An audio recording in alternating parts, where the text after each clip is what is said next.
முருகன் பக்தர்கள் அனைவருக்கும் அன்பு வணக்கங்கள். என் அன்பு குழந்தையே, உனக்கு ஒரு நல்ல செய்தியை கூறவே உன் அப்பா நான் இங்கு வந்திருக்கின்றேன் தங்கமே. உனக்கு எப்போதும் எதிர்காலம் பற்றிய கவலைத்தான் ஓடிக்கொண்டே இருக்கின்றது. நீ நிகழ்காலத்தில் ஒரு நாளும் வாழவில்லை தங்கமே. கொஞ்சம் ஓய்வு எடு. உடலுக்கும் மனதுக்கும் ஓய்வு கொடு. எதுவும் சரியாக நடக்காவிட்டால் என்ன ஆகுமோ என்று கற்பனை செய்யாதே. நான் உன்னோடு இருப்பதை அவ்வப்போது நீ மறந்து விடுகின்றாய் தங்கமே.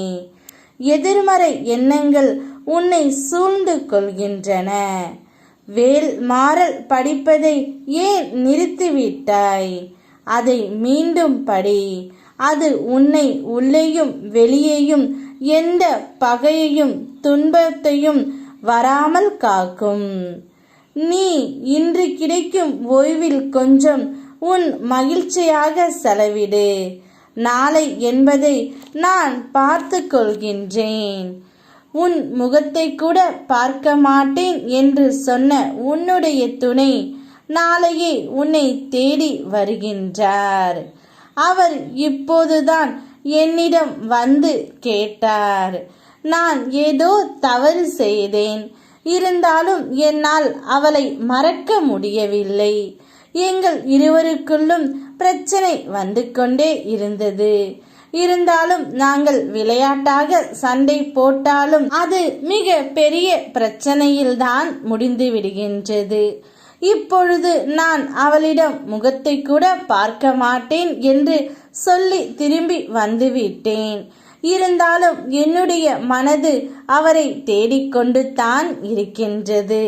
இதையெல்லாம் சொன்னால் நீ சிரிப்பாய் என்று எனக்கு நன்றாக தெரியும் தங்கமே.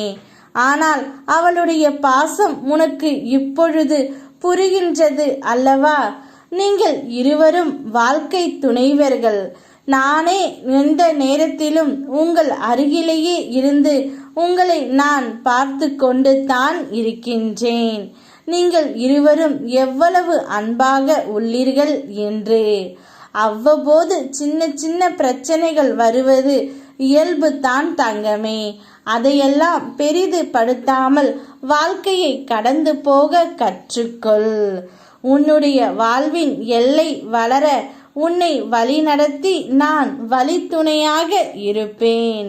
நிச்சயம் நீயும் உன்னுடைய துணையும் நாளையே ஒன்றாக இணைவீர்கள். அவர் நாளையே உன்னை தேடி வரப்போகின்றார்.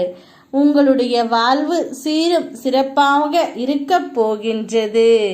புதிய அனுபவங்களோடு வாழ்க்கையை கடக்க பழகிக்கொள். அனைத்தும் நல்லதாகவே நடக்கும். யாம் இருக்க பயமேன். ஓ முருகா.